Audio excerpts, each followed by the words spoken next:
¿Qué tal? Buenas tardes, buenas noches, buenos días, depende del horario que ustedes elijan para ver este PowerPoint. Este es un PowerPoint que les voy a armar, intenté armarles antes y no había salido el sonido, así que voy a intentar armar sobre la centralidad de los clásicos. Repasando, revisitando cada uno de los autores que vimos hasta este momento. Ya habíamos visto por qué habíamos llamado a esta unidad la centralidad de los clásicos, por qué habíamos hecho esta selección de Marx, Durkheim, Weber y Simmel. Y bueno, ahora que ya tuvimos dos encuentros con cada uno de ellos, dos citas con cada uno de ellos, que tuvimos tiempo de producir ese enamoramiento, de darles la oportunidad de convocarnos con sus lecturas, con sus explicaciones del mundo y de la modernidad y del paso a la modernidad y al modo de producción capitalista. Bueno, ahora la propuesta es volver a verlos, pero en conjunto, como si tuviéramos una cita con los cuatro, una cena con los cuatro, y pudiéramos recuperar parte de lo que vimos. Vamos a hacer a ver si va. Ahí va. Bien, para cada uno de los clásicos nosotros tomamos tres dimensiones de análisis antes de adentrarnos en la concepción teórico-metodológica, que es lo que recomiendo, lo que recomendamos desde la cátedra para poder comprender el contexto de producción de conocimiento de cada uno de estos autores, y cómo en esa producción se produce esa implicación esa interrelación que nosotros resaltamos siempre entre biografía e historia, como encontramos en los textos de Sir Wright Mills, cuando la historia se hace biografía, y cómo a partir de esto, cada uno de estos autores han producido determinadas premisas, categorías centrales y su explicación del cambio social. Entonces, para cada uno de ellos analizamos el contexto, analizamos las condiciones de existencia, las condiciones y su posición dentro de la sociedad de la que son parte, de la que fueron parte, desde el punto de vista biográfico, el análisis desde el punto de vista de algunas cuestiones biográficas que tomamos en cuenta para analizar la obra y cuáles fueron sus influencias, las influencias que recibieron o en las cuales abrevaron para escribir o para continuar, para refutar, para construir sobre los hombros de otros pensadores, de otros filósofos o cientistas sociales o teóricos de lo social. Bien, entonces el primer autor que nosotros vimos en esta unidad es Karl Marx, en un contexto que nosotros describimos y que lo describimos a partir de las propias palabras, de la propia cita de las palabras de Marx en el Capital respecto de cómo era la sociedad que él va a analizar, la sociedad en la que se celebra, cita Marx, en la que se celebra una asamblea para pedir que la jornada de trabajo se reduzca a 16 horas al día. Esa es una cita que nosotros tomamos del Capital. Bueno, el contexto de producción de conocimiento de Marx es el contexto de la Alemania prusiana, donde hay un desarrollo de la producción industrial, ese desarrollo ya de la producción industrial y del desarrollo del capitalismo industrial inglés, que va extendiendo las contradicciones del capitalismo a otras sociedades, al contexto europeo y a otras sociedades con las cuales entra el contacto. Pensemos que en el contexto en el que escribe Marx ya se había producido o se estaba produciendo lo que va a ser la división internacional del trabajo, derivada del modo de producción capitalista. Bueno, tomamos también en cuenta las cuestiones biográficas, la dimensión biográfica, como parte de una familia de origen judío, los estudios que realiza estudios de derecho, de filosofía, de economía política, cuáles eran sus preocupaciones y cómo establece relación con quien va a ser su amigo y su colaborador, con el cual va a mantener una relación estrecha de amistad, pero también una relación estrecha de producción académica, de producción teórica, que es Friedrich Engels, que ya comentamos que los dos, sin conocerse, estaban escribiendo con esta idea de que los desarrollos disciplinares intentan responder a las preguntas que se plantea el desarrollo social, el contexto en el cual se desarrollan. Habíamos dado el ejemplo de Marx y Engels que no se conocían y los dos por separado estaban investigando, estaban produciendo y estaban argumentando en el mismo sentido respecto de la situación del proletariado en Europa. ¿Cuáles son las influencias que vamos a encontrar en Marx? Bueno, fundamentalmente rescatamos la influencia del idealismo hegeliano. Explicamos en los videos, en los encuentros con Marx, explicamos cuáles son las premisas y las premisas que toma de la filosofía hegeliana y cómo a partir de esas premisas produce la inversión de la dialéctica hegeliana en uno de los textos que analizamos, que es el idealismo alemán. Entonces, bueno, a partir de estas tres dimensiones analizamos cada uno de los autores. En el caso de cada uno de los autores partimos para el análisis de algo que llamamos concepto de totalidad y que explicamos que íbamos a tomar este concepto como concepto límite, que la idea de concepto límite la tomábamos de Garretón, que para Manuel Garretón esta idea de concepto límite era un concepto unificador de problemáticas que implicaba que a partir de ese concepto podíamos comparar cómo se analizaban esas diferentes problemáticas en los distintos autores y que por lo tanto íbamos a partir del análisis de este concepto de totalidad en el análisis de la realidad social para oponerlo en esta unidad que es la de lo que nosotros llamamos la sociología clásica, para oponerlo a la totalidad sumativa o agregativa que habíamos visto dentro de las teorías jurídicas clásicas o de esa breve introducción que tuvimos de los pensadores del contractualismo. Es decir, habíamos explicado que había diferentes formas, diferentes conceptos de totalidad. Un concepto de totalidad era la totalidad sumativa o agregativa. Habíamos dado el ejemplo del montón. En la totalidad sumativa o agregativa se considera que todos los elementos de esa totalidad son homogéneos, que son, digamos, indiferenciables y que por lo tanto habíamos dado ese ejemplo del montón. Si saco una piedrita, el montón sigue siendo un montón, saco dos, sigue siendo un montón, y habíamos analizado cuáles eran las consecuencias de este tipo de concepción de totalidad para lo que es las consecuencias políticas y las consecuencias prácticas de este tipo de concepción de totalidad, donde cada uno de los miembros puede ser reemplazable y puede ser sustraído sin que la totalidad cambie en tanto totalidad. Bien,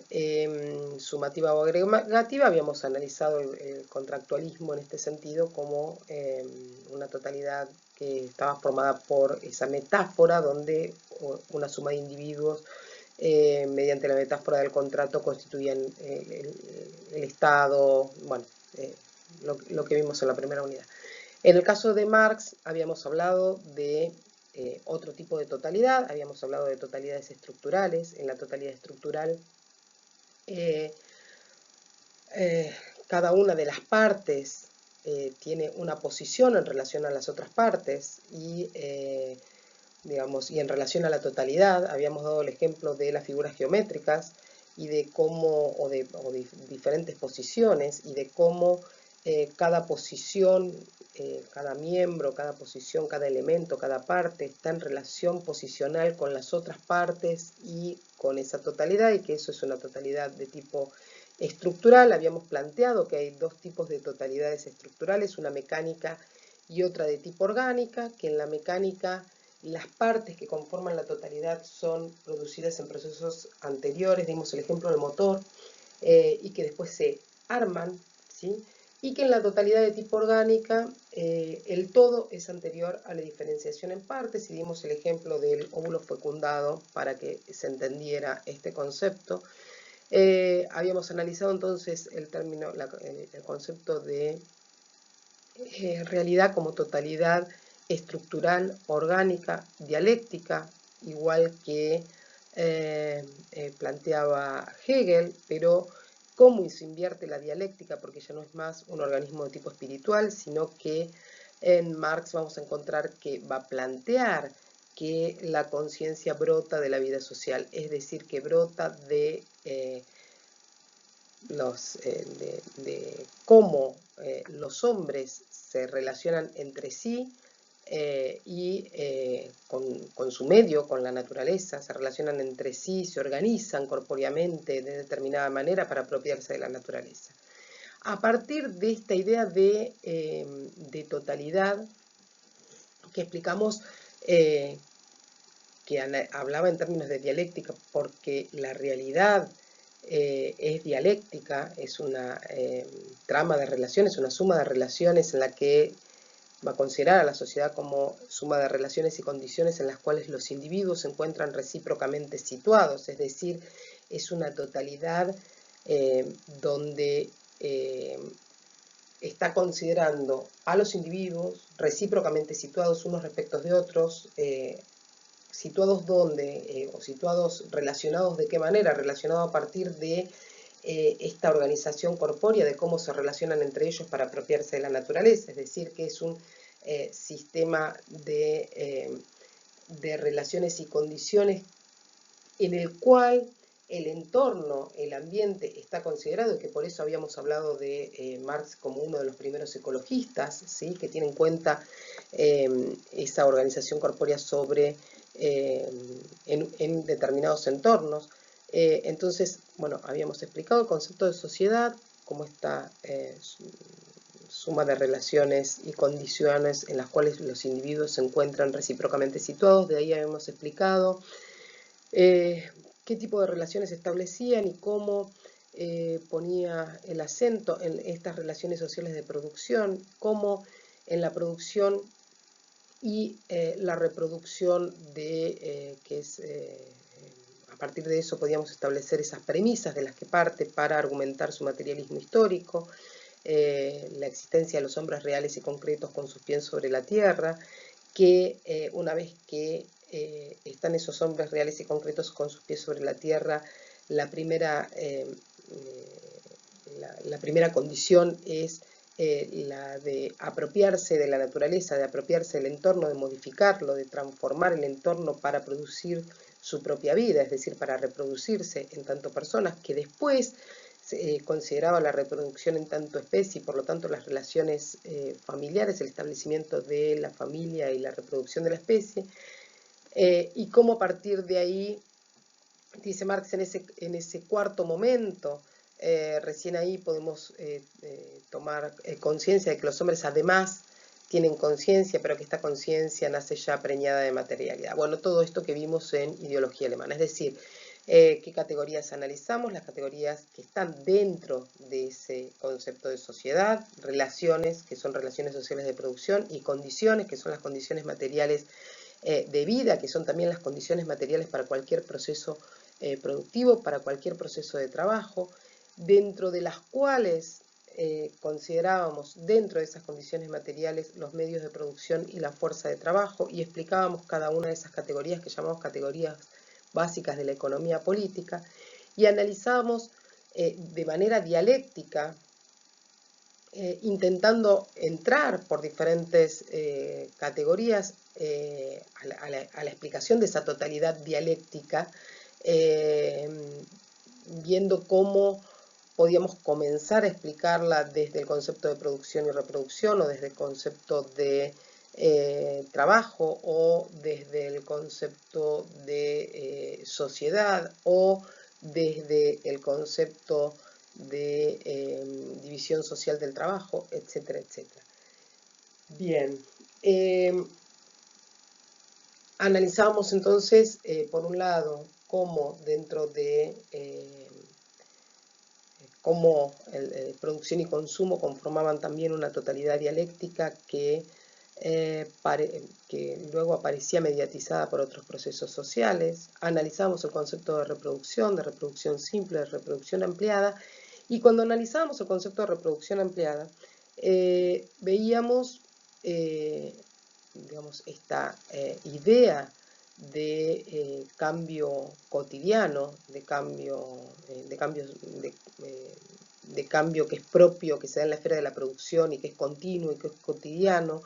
y que está explicado en términos del cambio dialéctico, es decir, que acumulación de pequeños cambios de tipo cuantitativo pueden producir un quantum, una cantidad que permite un salto de tipo cualitativo, es decir, esta es la idea del cambio cotidiano que aparece en la esfera de la producción, esta idea de que un cambio para satisfacer una necesidad en la esfera de la producción genera nuevas necesidades que son el germen de nuevos cambios en la forma de producir, nos dice Marx, y cómo, digamos, con esta idea del cambio cotidiano, vamos analizando este otro concepto que es el de fuerzas productivas y de desarrollo de fuerzas productivas. Fuerza productiva que habíamos definido como la capacidad de producir de una sociedad, de una organización social en un momento determinado, que está expresado en cantidad y calidad de medios de producción y fuerza de trabajo, es decir, cantidad y calidad de condiciones materiales, ¿sí?, que tenemos acá, que cómo a partir de este desarrollo de las fuerzas productivas, digamos, expresado así en cantidad y calidad de medios de producción y fuerza de trabajo, más la productividad alcanzada, es decir, más que estén todos estos medios de producción y fuerza de trabajo puestos en movimiento, cómo cuando a partir de esos cambios cotidianos se va desarrollando esa capacidad productiva, se va produciendo el desarrollo de las fuerzas productivas, nos va a decir Marx que en determinado momento ese desarrollo de las fuerzas productivas entra en contradicción con las relaciones sociales de producción, es decir, con las relaciones que establecen los hombres entre sí para trabajar, para producir, para apropiarse de la naturaleza, para modificar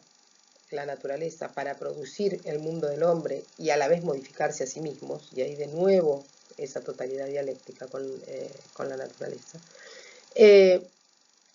Y que, vuelvo, entonces, el desarrollo de las fuerzas productivas entra en contradicción con las relaciones sociales de producción, de manera tal, dice Marx en el prólogo a la contribución a la crítica de la economía política, de manera tal que las relaciones sociales de producción, se transforman en trabas suyas, el desarrollo de esa capacidad productiva o de las fuerzas productivas. Y cómo en ese momento se produce esa conmoción revolucionaria y se produce ese cambio social donde se revolucionan más o menos la base material, y a partir de esos cambios en la base material se produce también un cambio en la superestructura, en las expresiones jurídicas, políticas de derecho y de organización del Estado. Entonces, tenemos el concepto de cambio cotidiano, cómo ese cambio cotidiano en determinado momento produce esa acumulación cuantitativa, ese quantum que permite, por el desarrollo de fuerzas productivas, producir el salto cualitativo, ¿sí?, que es esa confrontación entre fuerzas productivas y relaciones sociales de producción. Cómo al producirse esa contradicción se producen cambios en la base material y cómo al modificarse la base material y su expresión espacial, ¿sí? Se modifican las relaciones sociales de producción y su expresión jurídica, dice Marx, las relaciones de propiedad, es decir, que cambia el derecho, que cambia la política, toda la superestructura. Y otra de las cuestiones, y ahí la explicación del cambio social, es decir, del cambio de un modo de producción al otro. Y otro de los conceptos que analizamos es el de división social del trabajo. Social, que en este caso significa una oposición a división natural, a la división natural dada por cuestiones biológicas, por diferencias de tipo biológica, por diferencias sexuales, que es la división sexual del trabajo, que sería de acuerdo a la conformación genética biológica de los hombres y las mujeres. Y vamos a explicar esa división social del trabajo y cuándo aparece esa división social del trabajo. Y acá tomábamos como hito,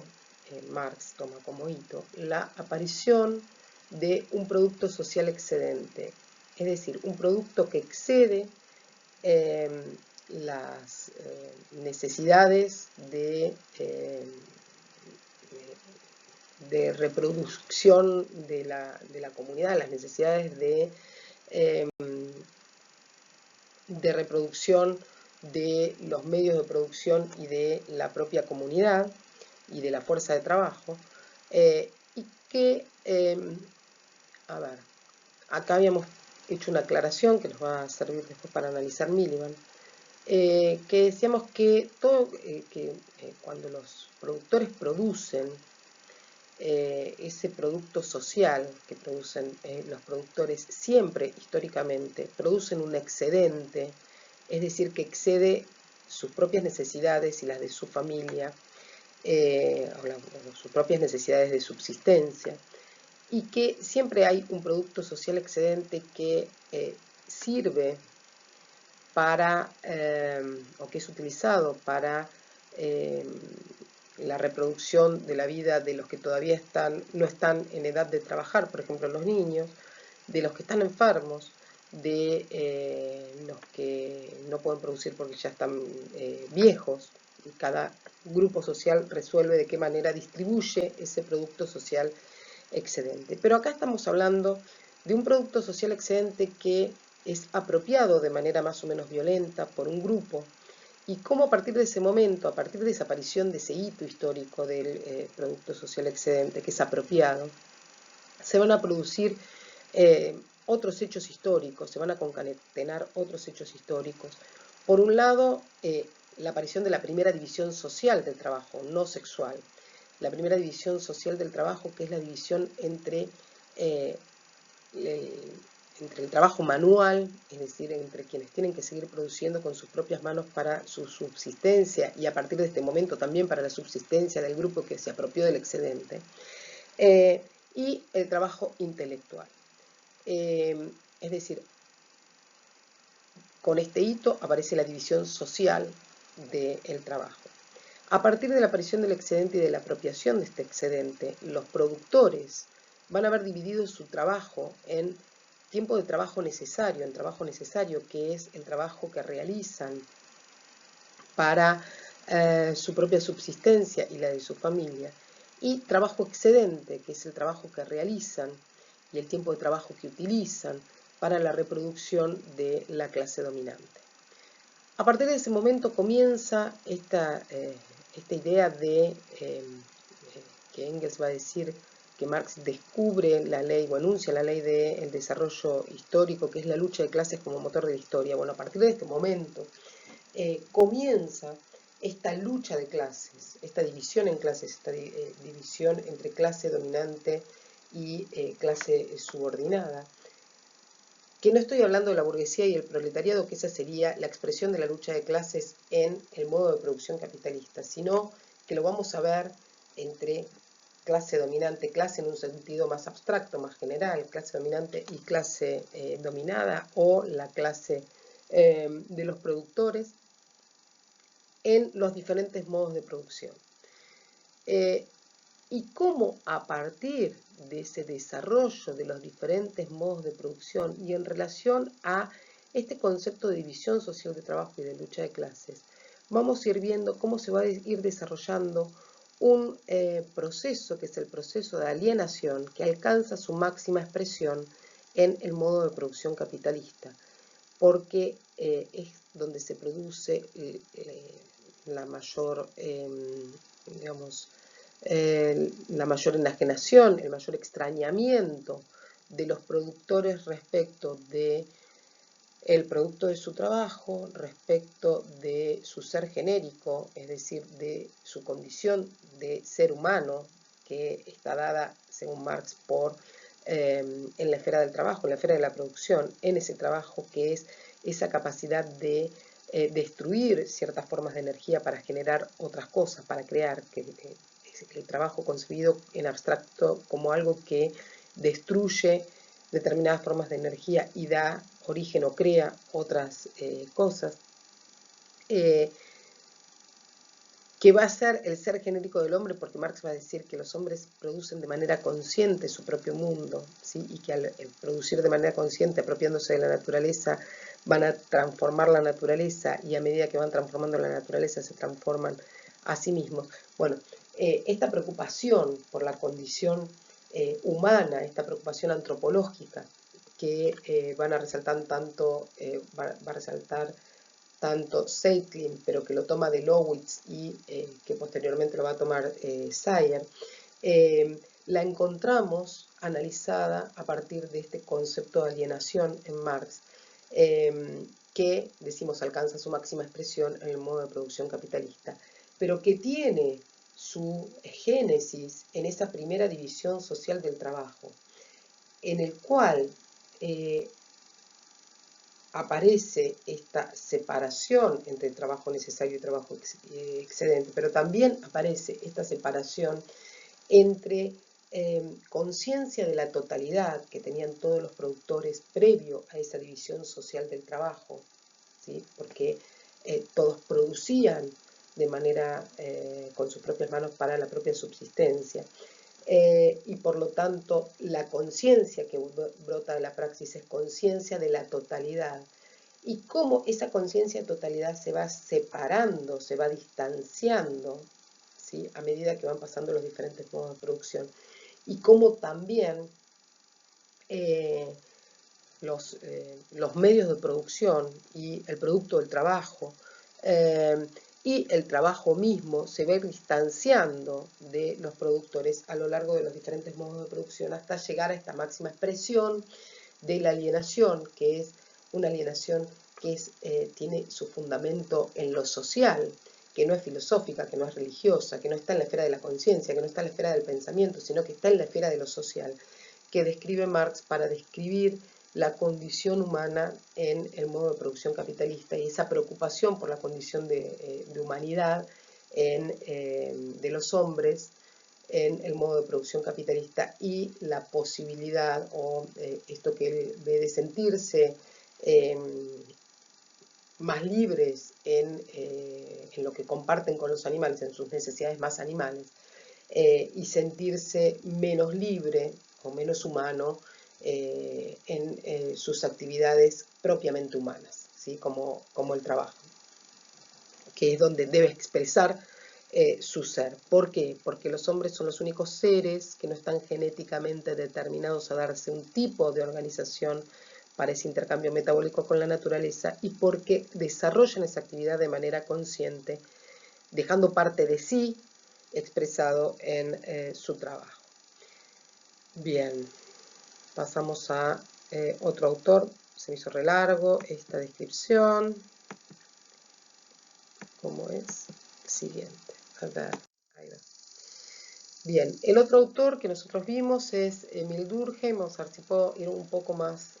rápido. Ya fui 1 hora, no. Emil Durkheim,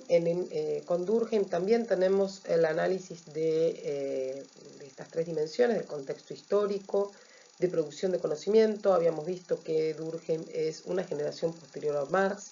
que escribe en Francia, la Francia de la Tercera República, que está hackeada, que él encuentra que hay una declinación del orden moral, del orden de valores,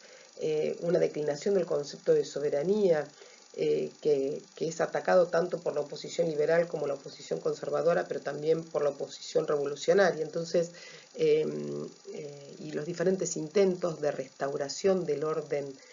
moral perdido, cuestión que Durkheim no cree en esta posibilidad de la vuelta atrás, de estar que había producido la reacción romántico-conservadora. La dimensión biográfica de su origen dentro de una familia modesta de origen judío, sus estudios, qué estudios realiza, estudios de filosofía, de ciencias sociales y le interesan mucho los estudios de educación y de pedagogía. ¿Y cuáles son sus influencias? Y habíamos visto que tenía unas influencias que eran mucho más homogéneas que las influencias de otros sociólogos. Y cómo habíamos tomado en Durkheim esta idea de que era también un padre fundador de la sociología porque plantaba banderas sobre el campo sociológico, es decir, que trataba de establecer cuáles eran las condiciones de posibilidad del desarrollo de la sociología como disciplina, que intentaba, digamos, jerarquizar la sociología dentro de lo que era el campo académico francés, y que en esa disputa había una disputa con otro tipo de interpretaciones sobre lo social, con otras disciplinas, con la psicología, con la medicina, con la biología, con la climatología, etcétera, etcétera, que intentaban dar explicaciones sobre fenómenos sociales, pero también da una disputa hacia adentro del campo de la sociología, con otras interpretaciones, otras formas de analizar la sociedad, otras perspectivas sociológicas que se dan en ese momento en Francia y en Europa. Bueno, dentro de las influencias habíamos visto los estudios que realiza Durkheim de los economistas alemanes, de Schaeffer y de, no me sale ahora el nombre, la influencia de la teoría evolucionista, de los descubrimientos de la biología y de la medicina, y cómo a partir de eso vamos a encontrar una concepción teórico-metodológica de sociología positiva, es decir, que podíamos encuadrarla dentro de la sociología del positivismo comtiano, aunque va a criticar a las interpretaciones de Comte, las interpretaciones sociológicas comtianas, y va a ser un esfuerzo por esta definición, por el establecimiento de los estudios objetivos de los hechos sociales, es decir, de la objetividad de la sociología como ciencia. En Durkheim también tenemos un concepto de totalidad, que es un concepto de totalidad como estructura, una totalidad estructural de tipo orgánica, que cuando decíamos totalidad estructural de tipo orgánica, aclarábamos que no había que considerar, no había que confundir esta idea de totalidad orgánica con la descripción que él hace de la sociedad con solidaridad mecánica o orgánica. Digamos, vamos a tomar esta idea de plantar bandera sobre lo irreductible social, es decir, de establecer un núcleo duro y específico de lo social a partir de esta definición de sociedad, donde él va a plantear que la sociedad es un fenómeno sui generis, es decir, que se da autogenerado por autoproducido, y que por lo tanto siempre lo social es reducible exclusivamente a lo social, es decir, que lo social se explica por lo social. Esta idea de irreductibilidad de lo social a otro tipo de explicación. por eso decimos que es uno de los que más defiende, que más intenta estructurar el campo de la sociología. ¿Y cómo va a interpretar esa sociedad? Va a decir que, bueno, que la sociedad está compuesta no solamente por individuos, sino que también por elementos físicos y elementos de orden moral, elementos morales. Y acá habíamos explicado cómo Durkheim planteaba que la sociedad dice, nosotros no decimos otra cosa que lo que plantea el materialismo histórico, que la sociedad brota de la vida social, pero dice Durkheim, a partir de esa conciencia que brota de la vida social surgen representaciones de segundo orden, de segundo tipo, que terminan teniendo más importancia que las representaciones que le dieron origen o que esa conciencia que le dio origen. Digamos, esto es lo que él interpreta como sociedad, es decir, la sociedad como fenómeno sui generis, que para explicar esa anterioridad, superioridad y exterioridad de la sociedad respecto de los individuos,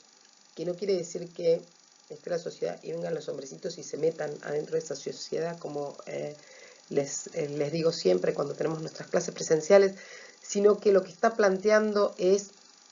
dos tipos de explicaciones respecto de la anterioridad, la superioridad moral y la exterioridad y la capacidad coercitiva que tienen los fenómenos sociales respecto de los fenómenos individuales, que va a dar dos tipos de explicaciones, habíamos dicho, una respecto de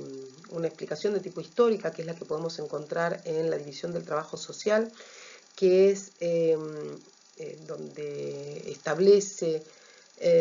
la anterioridad de la sociedad con solidaridad mecánica a la sociedad con solidaridad orgánica, y que es recién en la sociedad con solidaridad orgánica donde se produce esa especialización, esa complejización, esa división del trabajo como un fenómeno de orden moral y no exclusivamente económico, y donde recién ahí aparece como declinado, aparece el individuo, ¿no? Este culto al individuo, y que por lo tanto ese individuo como ser, como sujeto que es autónomo y que está separado desgajado de los lazos comunitarios, que es lo que vimos en la primera unidad de contexto histórico, que por lo tanto, digamos, la aparición del individuo es posterior históricamente a la aparición de la organización social, de la sociedad, y una explicación de tipo lógica, que es la explicación que encontramos en las reglas del método sociológico, donde lo que dice es: no reclamo otra cosa que se reconozca para la sociología lo mismo que se reconoce para las otras disciplinas, que al combinarse determinados elementos pueden producir un fenómeno nuevo cuyas características y cualidades no se pueden reducir a las cualidades de los elementos que le dieron origen. Y ahí da el ejemplo de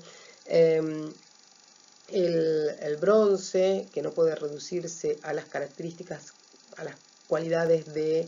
el cobre y el estaño como dos metales maleables. Dice: la dureza del bronce no puede reducirse, sino que se produjo un fenómeno nuevo. O la combinación de dos gases como el hidrógeno y el oxígeno, que al combinarse producen un fenómeno nuevo, el agua. Había que agregar ahí, parece que tenía no completó la definición, ahí habría que agregar en determinadas condiciones de presión y de temperatura, ¿no? Porque si no podemos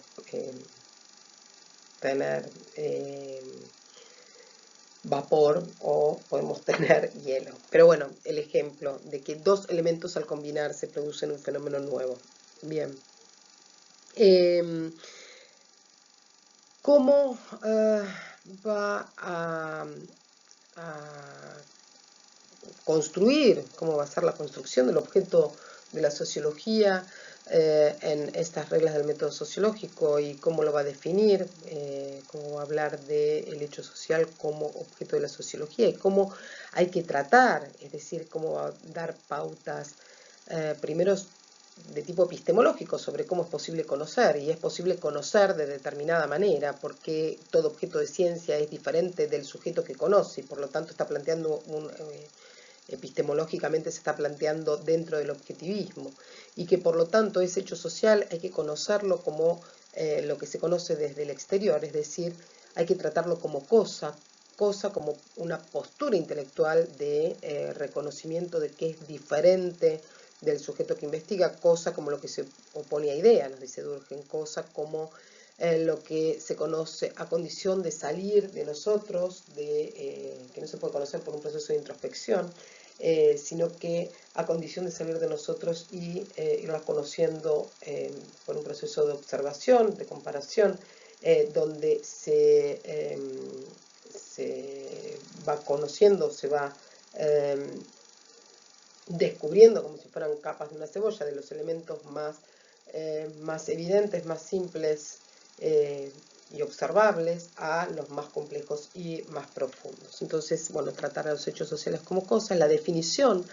esas reglas que establece de tipo metodológico, la definición de lo que es el hecho social como y el tipo de definición que usa Durkheim, que nosotros habíamos explicado, que es la definición de tipo taxonómica por género próximo y diferencia específica, entonces que va a definir ese hecho social como formas de pensar, formas de obrar, de pensar, de sentir, que son formas de obrar, de pensar y sentir, y hasta ahí género próximo. Y la diferencia específica sería que tiene como características que son exteriores a los individuos, o sea que las puedo reconocer por su exterioridad, y que ejercen sobre ellos un poder coercitivo, es decir, que se imponen sobre las conciencias individuales. Bueno, esto decía la causalidad de lo social se explica por lo social, que habíamos visto también con Durkheim. Un concepto central, justamente para construir, nos dice Berthelot, esta ficción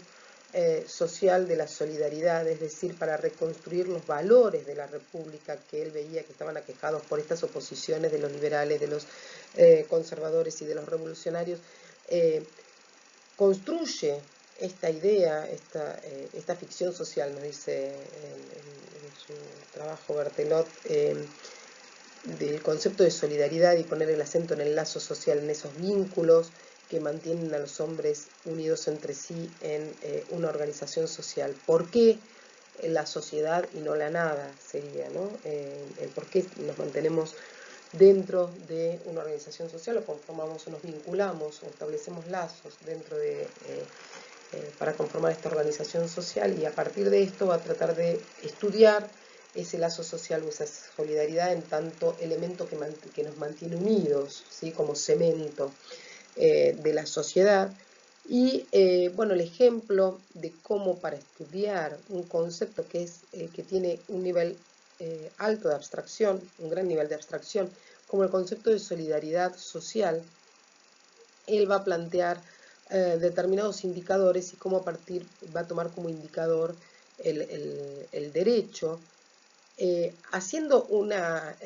digamos, una justificación y una definición de tipo teórica, explicando que, bueno, que en toda sociedad hay un conjunto de fenómenos sociales que se van cristalizando, que por eso la sociología puede ser también la ciencia de las instituciones, es decir, que esas formas de pensar, formas de actuar, formas de sentir, cuando quedan cristalizadas en el tiempo, van conformando las instituciones que no son otra cosa que eso, ¿no? Que por lo tanto esas formas de pensar quedan cristalizadas en el derecho, y cómo el derecho, los diferentes tipos de derechos, les sirven como indicadores de los diferentes tipos de solidaridad, de la solidaridad de tipo mecánica o por semejanza, que es cuyo indicador va a ser el derecho de tipo punitivo, el derecho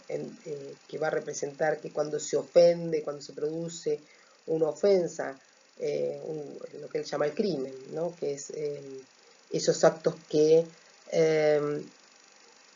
que constituyen un acto que ofende los estados fuertes y definidos de la conciencia colectiva que interpreta, entiende, que considera como el conjunto de creencias y sentimientos que son comunes a la mayor parte de los miembros de una sociedad. Entonces, un crimen sería lo que ofende a esos sentimientos fuertes, definidos, de la conciencia colectiva, y que por lo tanto, si son todos homogéneos y que hay un tipo de conciencia colectiva que tiene determinadas características, el tipo de derecho va a ser el penal, porque funciona casi como una venganza, porque lo que se intenta es vengar la ofensa al conjunto de esa conciencia colectiva, a ese conjunto de creencias y sentimientos comunes. Y en esta explicación nos va a dar las características de ese tipo de conciencia colectiva, analizada en diferentes dimensiones, que son el volumen, la intensidad, la rigidez o flexibilidad y el tipo de contenido que tiene esa conciencia colectiva. Ahora lo vamos a conversar. ¿Y cómo se produce el cambio a otro tipo de sociedad, donde los vínculos que se establecen, que son vínculos materiales y morales entre las personas, entre esos elementos físicos y morales, entre los individuos y elementos físicos y morales, les decía cómo se produce ese cambio a una sociedad con solidaridad de tipo orgánica, es decir, un tipo de solidaridad que va a ser por complementariedad funcional, no ya por semejanza, sino porque uno complementa lo que el otro no tiene, o lo que el otro no puede realizar. Y en digamos, en este paso de un tipo de sociedad a la otra es donde encontramos la explicación del cambio social de Durkheim, que es un tipo de explicación, habíamos dicho, que es propiamente sociológica, basada en elementos de tipo demográfico, porque para él los elementos de tipo demográfico son totalmente sociales, por eso analiza la morfología social, la fisiología y la morfología, el funcionamiento y la forma, la disposición de lo social. Les decía que analiza el cambio social. Iba a decir que el cambio de un tipo de sociedad a la otra se produce cuando se produce un aumento del volumen y de la densidad moral y material de la población. Es decir, del volumen de la cantidad de población es fácil, de la densidad dinámica o moral y material es de la densidad de los intercambios morales, de los vínculos que se establecen, de la cantidad de vínculos que se establecen entre diferentes grupos y entre diferentes personas, entre diferentes miembros, y material, que son los elementos materiales que permiten esos intercambios, físicos y morales. Y por eso decía que hay una explicación de tipo demográfica, pero muy influenciada por la teoría evolucionista, porque lo que nos va a plantear Durkheim acá es que, así como dentro de la teoría de la evolución de las especies, dos especies que compiten por recursos que son finitos dentro de un espacio limitado, tienden a especializarse para no competir entre ellas y para poder sobrevivir. Lo mismo, dice, sucede en la sociedad, es decir, que frente a recursos que son escasos y finitos, digamos, y frente al aumento de este volumen de la población en un espacio limitado, ¿sí? Lo que se va a producir es una especialización justamente para evitar el conflicto. De ahí su idea de que la división del trabajo social no genere, o de ahí argumenta, que no genera un problema de conflicto social, como aparece en el origen de la explicación de Marx, de la división social del trabajo. ¿Por qué? Porque, digamos, en Marx la división social comienza desde de la apropiación del excedente, es decir, que ya comienza con una génesis en el conflicto social, en la lucha de clases, en la conflictividad. Y acá lo que está diciendo es, primero, que la división del trabajo social es de orden moral, además de ser de orden económico, pero fundamentalmente es de orden moral. Y que es una especialización de tipo funcional que va a generar justamente un tipo de solidaridad diferente para complementar, porque produce una especialización para no entrar en competencia unos con otros por recursos que son limitados. Entonces, bueno, da el ejemplo del zapatero. ¿Quién va a competir? ¿Quién va a competir o quién va a tener más conflictos? ¿El zapatero con el verdulero o el zapatero con otro zapatero? Bueno, y ahí deduce que quienes entran en competencia por los mismos recursos necesitan especializarse, que ahí se produce esa complejización de la sociedad que genera otro tipo de vínculos, ¿sí? Y que esos vínculos permiten mantener, esos lazos sociales permiten mantener unida la sociedad y permiten, digamos, que se produzca solidaridad social y no conflicto. Ahora bien, ¿cuándo es que se produce el conflicto social? Bueno, el conflicto social se produce cuando esa división del trabajo no se da de manera normal. Y acá otra de las cuestiones que separa Durkheim, que es esta idea, este modelo que toma de la biología y de la medicina, de separar a los fenómenos normales de los fenómenos patológicos. Bueno, cuando se da de manera normal, se da de manera normal cuando esta división del trabajo responde a las diferencias naturales, a las diferencias de capacidad entre los individuos, diferencias que son naturales, ancladas en lo biológico y en el esfuerzo, es decir, que son diferencias que responden a las diferencias naturales, pero también a el esfuerzo de las personas. Mientras responda a eso y esté de acuerdo con el lugar que cada uno ocupe, con su capacidad y su esfuerzo, bien, una concepción bien meritocrática, entonces esa división del trabajo va a generar solidaridad. ¿Cuándo no genera solidaridad? Bueno, ahí nos va a dar las tres patologías respecto a la división del trabajo. No voy a trabajar las tres patologías, pero se las nombro, que sería la de la insuficiencia,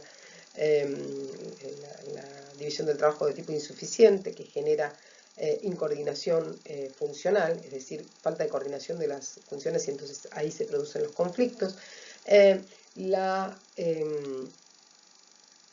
división del trabajo coactiva o forzada, que en esta descripción de la división del trabajo coactiva o forzada es donde más se acerca a la perspectiva de Marx, porque dice, si hay un grupo que se apropia de los medios de vida y de esta manera condiciona al resto de los grupos a trabajar de lo que sea, independientemente de su capacidad, para poder sobrevivir, bueno, esto sí obviamente va a generar conflicto y es otra patología de la división del trabajo. Y una tercera patología, que es la que atraviesa, la preocupación que atraviesa la obra de Durkheim y que también se relaciona, así como en la alienación en Marx, también se relaciona con esa preocupación por la condición de humanidad del hombre en la modernidad o en el modo de producción capitalista, que es el concepto de anomia. Anomia que el propio Durkheim va a describir como la enfermedad de la desmesura, es decir, anomia como falta de límites. ¿Por qué? Porque los hombres necesitan límites a sus representaciones, porque límites a sus necesidades, porque sus representaciones son infinitas. Entonces, tiene que haber una autoridad moral y no hay otra autoridad moral superior a la sociedad que ponga freno a esas pasiones para no producir frustración. ¿Sí? Frustración de movimientos de esfuerzo que no conducen a nada, o frustración porque se ha hecho mucho recorrido, pero se mira hacia adelante, se mira hacia atrás, dice Durkheim, y se ve que se ha recorrido mucho camino, pero se mira hacia adelante y no hay un objetivo, un fin a la vista, y por lo tanto eso genera frustración. Por lo tanto, la anomia, que es esta enfermedad de la desmesura, que está hablando de una falta de regulación moral de la sociedad, es parte de las preocupaciones que va a atravesar la obra de Durkheim. Para Durkheim, toda sociedad establece un orden moral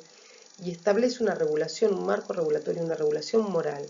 Dice Durkheim, todas las sociedades a lo largo de la historia han establecido un orden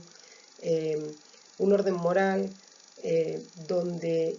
los diferentes sectores sociales, donde se establece un límite, un techo por encima del cual la vida se considera obscena, es decir, que está fuera de esa moralidad, de lo considerado bueno y justo,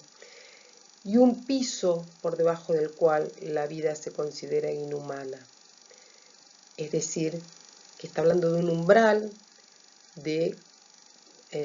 condición, de determinadas condiciones como umbral históricos, para la condición humana en las diferentes sociedades. La anomia lo que produce es un corrimiento de esas regulaciones morales que le dicen a cada uno, hasta acá podés llegar, y este es el umbral por debajo del cual la vida se considera inhumana, y este es el techo por encima del cual la vida se considera obscena. Bien, entonces, no sé si me quedó algo de Durkheim, si no me preguntan. Bueno, espero que quede bien, porque se me había cortado, seguido para adelante, no sé qué toqué. Bien, bueno, el tercer autor que vimos es Max Weber. En Max Weber tenemos también estas tres dimensiones de análisis: el contexto de la Alemania prusiana. Cuando él tiene 7 años se produce la unificación alemana, habíamos comentado, está en la biografía que describe también Poggi, la importancia que tiene todo este espíritu de época de revalorización de lo nacional en Alemania, de la cultura, del Volks en Alemania, bajo esta monarquía de los Hohenzollern y bajo el gobierno de Bismarck. Este contexto de producción del idealismo, del romanticismo alemán, de esta revalorización de lo nacional, contexto que va a coincidir con el contexto de producción de George Simmel, así que cuando llegue Simmel no lo repito, pero tengan en cuenta que es el mismo contexto. También el elemento biográfico, que es, digamos, su nacimiento dentro de una familia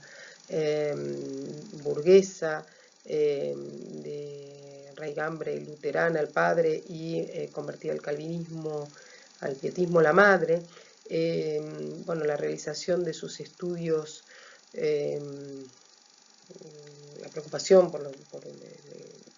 estudiar derecho y la relación entre lo que es el derecho y la historia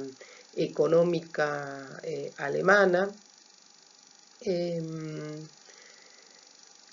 ¿Cuáles son las influencias que vamos a encontrar? Bueno, vamos a encontrar también influencias de toda la discusión que hay en el ámbito académico alemán respecto de lo que son las ciencias de la naturaleza y las ciencias del espíritu, y las posibilidades de hacer ciencia, o la jerarquía de las ciencias que se dedican al estudio de la vida social y al estudio del hombre, como ciencias del espíritu, la influencia del idealismo kantiano. Weber, tanto Weber como Simmel van a ser neokantianos, el contacto y la influencia con Dilthey, con Rickert, con Jasper, que es un psicólogo cuyas teorías y escritos van a influenciar en Weber, pero que a la vez se presenta como discípulo de Weber, y cómo a partir de todas estas influencias encontramos en Weber una tercera vertiente de la sociología que describimos como sociología comprensiva, que se separa tanto de la sociología positiva, del positivismo francés, desde un posicionamiento epistemológico diferente, porque vamos a incluir a Weber dentro de lo que es el subjetivismo, es decir, donde el sujeto que investiga si considera semejante a el objeto por investigar, a la construcción del objeto por investigar, que está conformado por otros individuos, en este caso capaces de significar su propia existencia como el propio investigador, que los va a investigar. Bueno, esta sociología comprensiva les decía que se opone, por un lado, que se distancia, por un lado, de esta idea de apostaciar la sociedad que tiene y de la naturalización del orden social que tiene la sociología positiva o el positivismo de Durkheim, y por el otro lado de distanciarse también del marxismo, fundamentalmente en su determinismo economicista, es decir, en pensar que hay una determinación de lo económico, de la base material, que determina los otros elementos de la vida social, o hay una monocausalidad y hay un determinismo histórico en la explicación del materialismo histórico. Bien, Weber, entonces, para Weber vamos a tomar también este concepto de totalidad, la realidad como totalidad, como es un neocantiano, es inaprehensible, es caótica, no hay un orden inmanente, no encontramos un orden inmanente en la realidad, no existe un orden natural de las cosas y por lo tanto lo que va a decir, lo que va a plantear Weber es que esta realidad que es caótica, inaprehensible, va a estar significada, van a ser los propios hombres los que la van a significar, los que van a puntuar determinados elementos en detrimento de otros, los que la van a significar de determinada manera para conformar un determinado orden que va a ser ese orden cultural o un determinado orden de puntuación, de significación de la propia existencia. La totalidad va a ser concebida como una trama de relaciones superpuestas, encabalgadas, unas respecto de las otras. De esa totalidad de relaciones, decíamos que los hombres son los que hacen una atribución de sentido y que de esta discusión que se va a dar en el mundo académico alemán para, digamos, superar esta posibilidad heurística de que él le atribuye a las ciencias sociales, va a presentar esta sociología comprensiva donde va a establecer una solución de tipo metodológica, que es la de plantear dos momentos metodológicos, dos momentos dentro de su método de estudio de los fenómenos sociales. Ahora vamos a ver cómo construye el objeto de la sociología, que es un primer momento que se lo considera el momento subjetivo, donde lo que se hace es un recorte del objeto de estudio, de los elementos que uno quiere investigar, de la pregunta de investigación, un recorte de ese objeto de estudio de acuerdo a los juicios de valor, es decir, de acuerdo a las valoraciones, preferencias, intereses del investigador en tanto individuo. Ahora bien, esta aclaración que nos hace en tanto individuo que forma parte de una comunidad científica, que forma parte de un orden cultural y que por lo tanto en sus preferencias, en sus atribuciones de significado, en sus intereses y orientaciones va a estar influido por ese contexto al que pertenece, por ese mundo al que pertenece. Y un segundo momento en el cual el investigador, una vez elegido su pregunta de investigación, su recortado el objeto de investigación, el objeto de estudio, va a dejar de lado los juicios de valor, las preferencias, los intereses, las valoraciones, y se va a atener a los juicios de hecho, y para atenerse a los juicios de hecho desarrolla la construcción de tipos ideales, que Weber dice que no es un invento de él, sino que en muchas ciencias y muchas disciplinas, es más, dice Weber, en el propio materialismo histórico, cuando Marx está describiendo modo de producción es un tipo ideal, es la construcción típica ideal. Ideal no en el sentido del deber ser, sino ideal porque es digamos, la agrupación de determinadas características singulares, características significativas de un fenómeno, intentando responder a determinadas preguntas que se hace el investigador, el agrupamiento racional de esas características unívocas singulares de un determinado fenómeno, bueno, y a partir de eso la construcción típico-ideal. Para estudiar la sociología comprensiva nosotros habíamos planteado que podíamos desagregar, así como en Marx desagregábamos ese concepto de sociedad, que podíamos desagregar digamos, la definición de sociología de Weber para ir analizando cada uno de los términos y de esta manera dar cuenta de esta sociología comprensiva weberiana. Y entonces para esto partíamos de la definición de sociología que nos da Weber en Economía y Sociedad como la ciencia que intenta comprender interpretándola la acción social para de esta manera interpretarla causalmente en su desarrollo y efectos. Y cuando planteábamos esto, decíamos, bueno, si es la ciencia que intenta comprender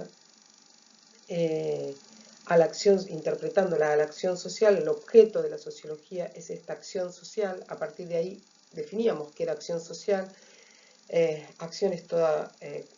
todo comportamiento que tiene un sentido subjetivo, es decir, no es un comportamiento reflejo, sino que hay un sentido subjetivo aumentado para quien realiza ese acto. O sea, interviene el pensamiento, interviene la intención, interviene la motivación, interviene la orientación de la acción, la atribución de significado. Acción es entonces todo comportamiento humano que tiene un sentido subjetivo aumentado, pensado, para quien la realiza. Y acción social es todo comportamiento humano con un sentido subjetivo aumentado, cuando ese sentido subjetivo aumentado está referido a otro, a otros o a un orden constituido por otros. Ya lo expliqué, vuelvan a los videos de Weber, si no se me hace tremendamente largo este video. Bien, entonces el objeto de la sociología es esa acción social, que es una acción con atribución de significado. ¿Por qué? Porque lo propio, y por qué tiene que ser la sociología de tipo comprensiva, porque está tratando de comprender lo que es inherentemente humano. Digamos, todos los seres vivos, nos enseñaban a nosotros allá lejos y hace tiempo en la escuela, que todos los seres vivos nacen, crecen, se reproducen y mueren. Ahora sacaron la reproducción de las definiciones en una cuestión que para mí es muy estúpida, porque si no hay reproducción en tanto especie, se termina la especie, pero digamos la sacaron por una cuestión de discusión de género, pero vuelvo a esa, no importa, con reproducción o sin reproducción, los seres vivos nacen, crecen o tienen un desarrollo y mueren. ¿Sí? Eso es una característica de todos los seres vivos. Sin embargo, una planta, que nosotros sepamos, no se cuestiona su existencia, no se interroga, no significa su propio nacimiento, su propio crecimiento, su compartir con otros, su propia existencia. Lo propio de los humanos es que significan, ¿sí? Se preguntan, atribuyen significado a su propia existencia, a sus propias acciones, a sus propios actos, a la vida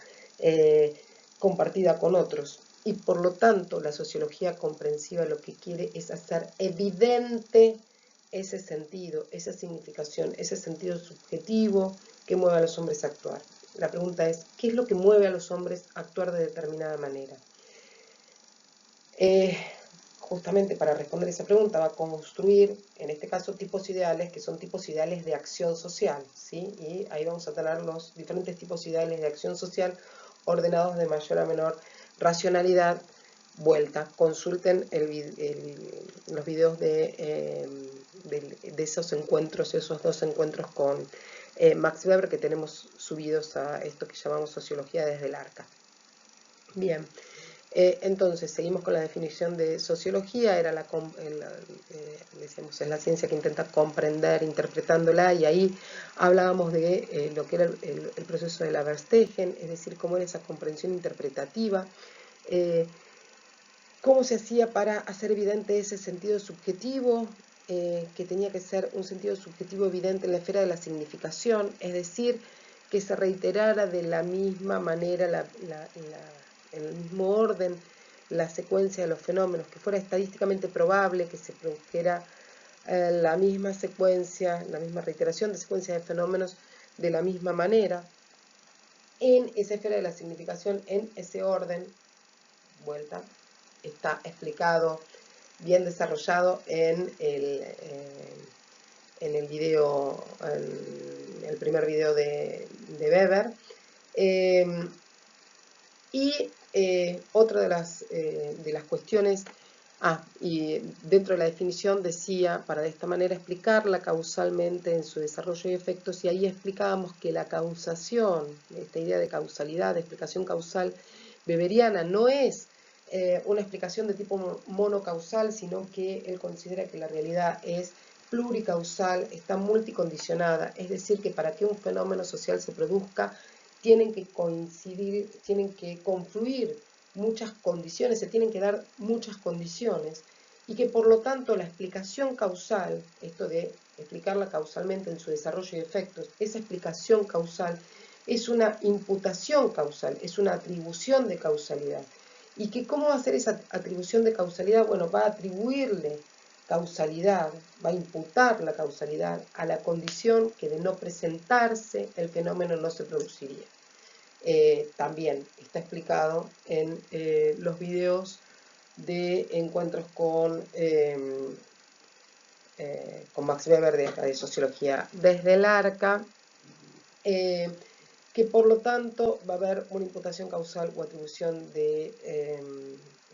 causalidad, y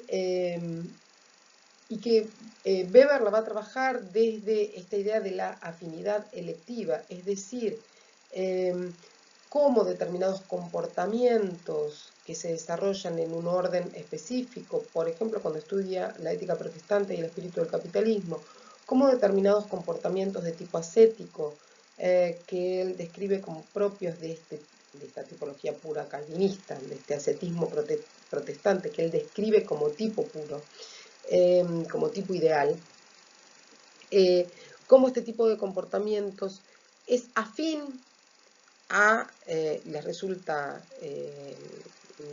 apropiados, adecuados, elegibles, ¿sí?, desde un tipo de afinidad para un determinado grupo de burgueses, y cómo este tipo de comportamientos tienen esa afinidad electiva con un grupo que se desarrolla en otro tipo de ámbito, que es en el ámbito de lo económico, que es el caso de la burguesía. Por lo tanto, va a tomar en cuenta esta afinidad electiva que le permite desarrollar lo que no el capitalismo, sino el espíritu del capitalismo, es decir, esa comunidad espiritual del capitalismo, que va a encontrar como derivada de esa ética protestante. Bien. La explicación del cambio en Weber, entonces, si la causalidad, si la realidad es pluricausal, la idea de cambio también va a estar condicionada, se va a hablar en términos de condiciones. Weber es uno de los primeros autores que va a hablar en términos de probabilidad estadística, y que va a hablar y que va a incorporar la incertidumbre y el azar en estas relaciones. Entonces, ¿cómo va a explicar el cambio social? Bueno, el ejemplo que nosotros tomamos, que es el de la ética protestante y el espíritu del capitalismo, lo que vamos a ver es que él va a plantear que en determinado momento histórico, un cambio en un sistema de creencias, es decir, en un determinado orden del comportamiento, un cambio en el sistema de creencias que es el que orienta determinado conjunto de comportamientos y de acciones, que implica un cambio en los comportamientos de tipo tradicional a una acción social de tipo racional con arreglo a valor, que es la que va a estar como fundamento, como base del comportamiento del tipo del ascetismo calvinista, de la ética protestante, cómo ese cambio en un determinado momento en un sistema de creencias puede producir cambios en otros órdenes de la vida social, por ejemplo, en el orden económico. Puede influir en el desarrollo de un tipo de capitalismo, que es el capitalismo moderno, que él describe en la ética protestante y el espíritu del capitalismo, que es con unas características particulares que vimos en los videos anteriores. Entonces, otra de las cuestiones que habíamos tratado de rescatar para Weber es cómo son los intereses ideales y materiales, o cómo a partir de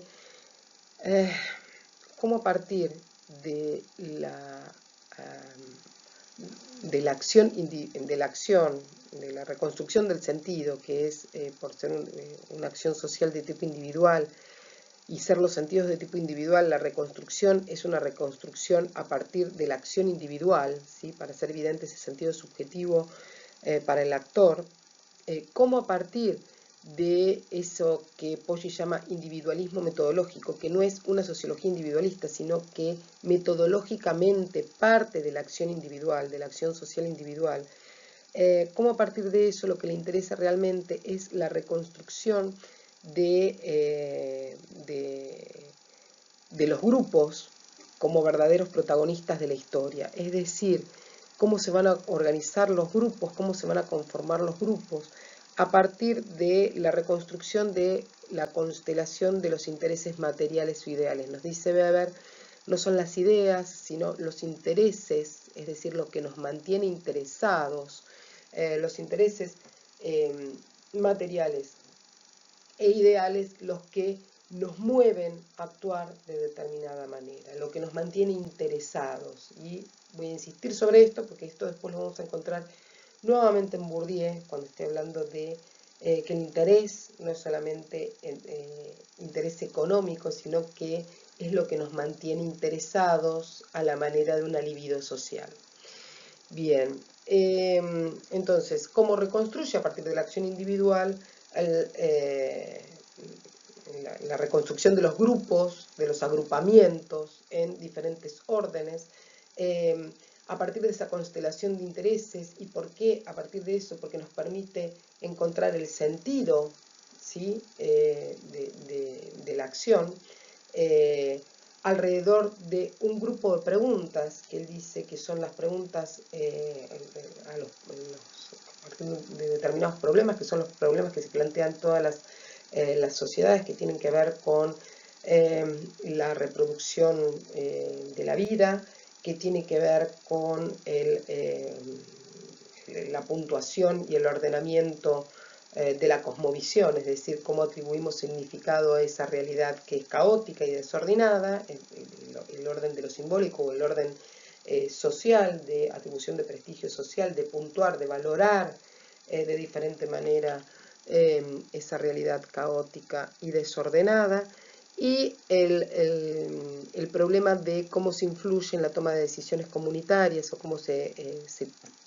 toman las decisiones dentro de una organización social, que sería el orden político, que él llama político-militar. Bien, eso también está en las lecturas y en los videos. Y por último, también esta idea de proceso de racionalización, que en esta idea de la racionalización, que del proceso de racionalización creciente que se produce en Occidente, en la modernidad, a partir de este capitalismo moderno, o en la vida moderna, que nos transforma en estos especialistas sin corazón, que nos encierra en esta Gehäuse, en este caparazón, que antes había sido traducido por Parson como jaula de hierro, pero que en realidad está hablando de un encierro casi como una segunda naturaleza del hombre, casi como un disciplinamiento que se transforma en una segunda naturaleza del hombre, que nos hace actuar como de manera mecánica, que se produce ese desencantamiento del mundo. Este proceso de racionalización que nos lleva a que lo que rija casi todas las relaciones sea una lógica de tipo instrumental, una acción racional con arreglo a fines, donde puede que veamos al otro individuo como un medio, como un instrumento para la persecución de nuestro fin. Es decir, que lo que le va a preocupar a Weber es que este proceso de racionalización creciente, esta lógica de desencantamiento del mundo, de pérdida de la magia, de pérdida de la atribución de significado a la experiencia humana, de sentidos, de otros sentidos a la vida, lleve a una instrumentalización del otro, una instrumentalización de las relaciones humanas.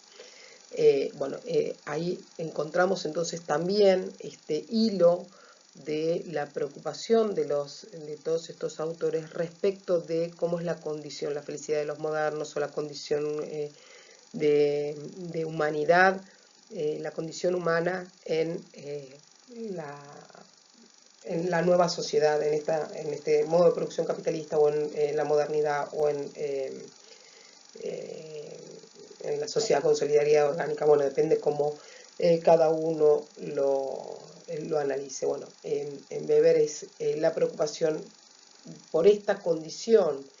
y por estas relaciones humanas va a aparecer en el análisis de este proceso de racionalización creciente que se produce en Occidente a partir de la revolución industrial y que tiende a universalizarse, que tiende a que tiene como tendencia a la universalización. Y por lo tanto, de ahí deviene la preocupación que tiene Weber por, que habíamos hablado en los videos, por el estudio del carisma y de la dominación carismática como ese elemento extracotidiano y suprarracional, es decir, que va más allá de lo racional, que puede producir esa conmoción, es decir, que puede, él dice conmoción revolucionaria, es decir, un elemento que nos puede conmover, mover con el otro. Bien, pasamos entonces al otro autor, el último autor que vemos, George Simmel, que es, para Simmel también tenemos el mismo contexto que habíamos descrito para Weber, el contexto de la unificación alemana, de la Alemania prusiana, de la monarquía de los Hohenzollern, bajo el gobierno de Bismarck. Las mismas influencias, o casi las mismas influencias, en Simmel también encontramos a un neokantiano, influido por las ideas, por el idealismo kantiano, las influencias de Rickert, de Dilthey, el intercambio intelectual que tiene con personalidades de diferentes ámbitos de la cultura, ¿sí? Con escultores, con artistas, con pintores y con personalidades, digamos, reconocidas dentro del ambiente intelectual, pero que nada tienen que ver con lo académico o con lo científico. Se lo conoce como el sociólogo berlinés, ¿sí? Es nacido en Berlín, de familia de origen judía, convertida al catolicismo, realiza estudios de psicología, de filosofía, de etnología y de sociología. Y de la mano de Simmel vamos a conocer una concepción teórico-metodológica que aparece como novedosa también, que es la sociología formal simmeliana, la sociología formal o pura, en ese esfuerzo que realiza Simmel por construir, discutir epistemológicamente y metodológicamente el objeto de estudio de la sociología, separando forma de contenido. Para Simmel también hay un concepto de realidad como totalidad inaprehensible. También hay una idea de que esta realidad no tiene un orden inmanente y con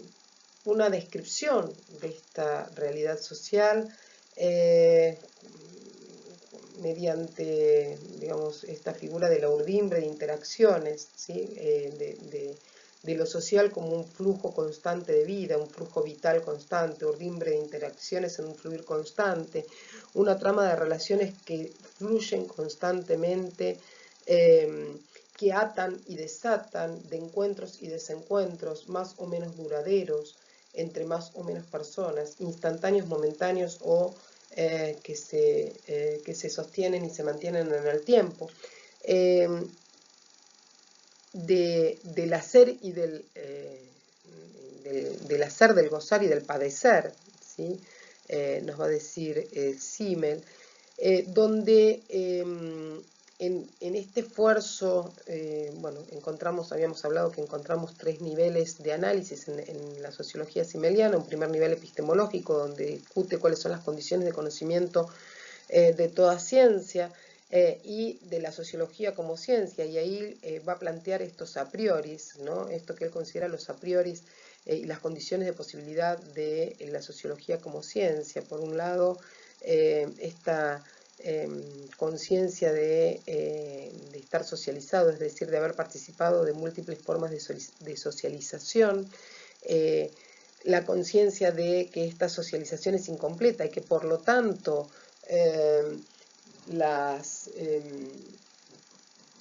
esto que llamamos socialización,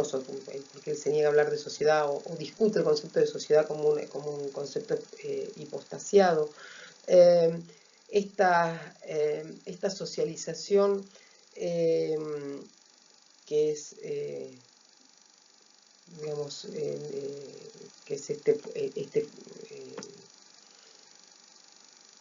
como en estas socializaciones no podemos conocer la totalidad de la realidad social, justamente porque no hemos pasado por todas las formas de socialización y porque nuestra socialización ha sido incompleta, y que por lo tanto la sociedad no se nos vuelve transparente, sino que tenemos que hacer un esfuerzo y abstracciones para poder conocerla, ese esfuerzo de formalizaciones para poder conocerla. La conciencia del lugar que tiene el investigador en tanto investigador dentro de ese urdimbre social, es decir, plantearse desde qué lugar y desde qué tipo de socialización, desde qué lugar, desde qué posición relacional en esa urdimbre de relaciones estamos investigando o estamos hablando. Es decir, lo que vamos a ver más adelante cuando analicemos Bourdieu como el socioanálisis, es decir, esta posibilidad de objetivar al plantear desde el punto de vista que estamos hablando, de objetivar al sujeto que objetiva, es decir, al sujeto que está objetivando otras relaciones sociales. Bien, en el esfuerzo que él hace para que la sociología no se transforme, dice él, en esta bolsa de gatos donde se incorporan todos los temas que son subvalorados o que sobran de las otras disciplinas, él dice que hay que separar de forma de contenido social. Contenido social son todas esas disposiciones a actuar, esas pulsiones, esos intereses, ilusiones, preferencias, valoraciones que cada uno de nosotros portamos, que va a ser lo que más adelante vamos a analizar en Bourdieu como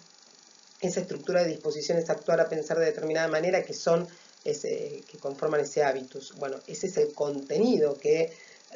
Simmel le atribuye contenido psicológico, ¿sí? Que portamos cada uno de nosotros estas disposiciones psicológicas en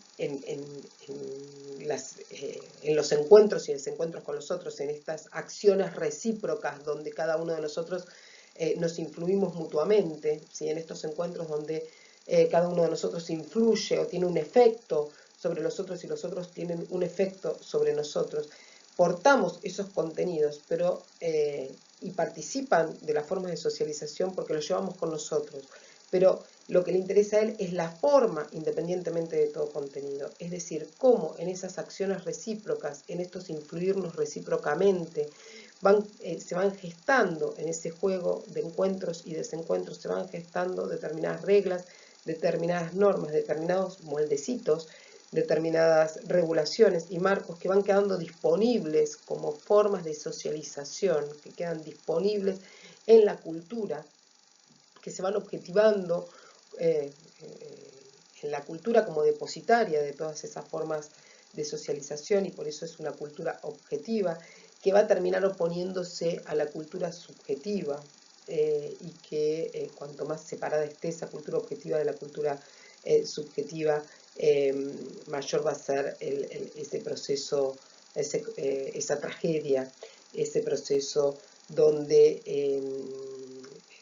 determinadas formas independientes que se separan de las praxis, que se separan de las prácticas cotidianas que les dieron origen, se terminan imponiendo como si fueran producto de algo diferente que de estas acciones recíprocas entre personas, y que por lo tanto por eso se dice que Simmel extiende el fetichismo de la mercancía, es decir, este desconocimiento o desconocimiento de que esas formas y esas mediaciones son producto de la vida social, y que terminamos considerándolo como algo exterior y no producido por nosotros mismos, que se nos impone y no producido por nosotros mismos. Entonces, bueno, ¿cómo analiza esas acciones recíprocas donde nos influimos mutuamente, estas formas de encuentros y desencuentros? ¿Cómo analiza esas formas de socialización a partir de hacer una analogía entre la sociología y la geometría, y que por eso toma en cuenta diferentes alegorías como la distancia, el espacio, el tiempo, el número en las relaciones, es decir, que hace intervenir estas diferencias dentro de las acciones recíprocas, por ejemplo, las que donde hay conciencia de que van a ser acciones recíprocas o formalizaciones o encuentros momentáneos, a los que van a ser más duraderos, y cómo esto influye, el tiempo en el cual se va a sostener la acción recíproca, cómo influye en las formas de socialización. Y otro de los aportes es estas descripciones que son estos tipos sociales como tipologías de individuos, que son descripciones de diferentes tipos de individuos, de singularidades que podemos ver en la modernidad como formas de experiencia, como formas de experienciar la vida moderna, de experiencia de la vida moderna. Cuando describe el avaro, el alpinista, el extranjero, etcétera, etcétera. Bien, después está la idea de cambio social como cambio continuo, y donde hay una influencia, digamos, continua y recíproca, dialéctica casi, entre cultura objetiva y cultura subjetiva, donde estas formas de socialización que quedan disponibles en la cultura, en esta cultura objetiva, se van imponiendo y van modificando las disposiciones de tipo subjetiva en los individuos, pero cómo a partir de nuevas formas de participación, de inscripciones en círculos de pertenencia diversos y de participación en diferentes grupos, los individuos portan otras formas y van negociando otras formas que van a ir modificando esa cultura objetiva. Es decir, que el cambio es continuo y está en este fluir, en esta urdimbre, en este anudamiento y desanudamiento continuo de la vida social. Bien, para cada uno de los autores, entonces, si quedan dudas y si este resumen les resultó como muy rápido, bueno, la idea es que puedan volver sobre los videos anteriores y sobre las lecturas, pero era un repaso así para dar un cierre. Y por último, yo les había dejado como cierre de la unidad dos textos, uno donde, bueno, se hacía la comparación a partir de este concepto de totalidad de los diferentes autores, y el otro donde les había explicado esto que les puse como un artículo que se llama algo así como la condición moderna, no sé si ese es el título exacto, pero creo que sí, donde discutimos esta relación entre modernidad y sociología, y tomamos una descripción que hacen otros autores, que hace Wagner y que hace Maturet, de esta relación entre modernidad y sociología como pleonasmo o como proyecto imposible. Como pleonasmo sería como nuevas definiciones digamos, nuevos nombres que no agregan un mayor sentido a la experiencia de la modernidad, que pondrían a la sociología cerca de los análisis de tipo literario, es decir, donde se hacen descripciones para poder expresar la experiencia moderna desde diferentes perspectivas, pero que no agregan mucho más a la comprensión de la vida moderna, o como proyecto imposible, y en este sentido sería proyecto imposible porque estamos pensándonos en la modernidad con categorías producidas, con categorías que han sido desarrolladas y producidas dentro de la modernidad, es decir, que la reflexividad sobre la modernidad la hacemos desde la propia modernidad. Bueno, a partir de esto, bueno, tomamos diferentes clasificaciones de los discursos sociológicos, diferentes posibilidades de los discursos sociológicos. Ahí se presenta, bueno, la distinción que hace Marshall Berman cuando analiza la modernidad en esa clasificación entre discursos abiertos, donde incluye al materialismo histórico, al marxismo, como esa dialéctica abierta y revolucionaria, donde se da esta descripción de cuáles serían todas las potencialidades de la modernidad y cuáles serían todos los aspectos críticos de la modernidad y cuáles serían los elementos para superarlo, ¿no? Esas, donde se describen tanto los sólidos como los evanescentes de la modernidad, tanto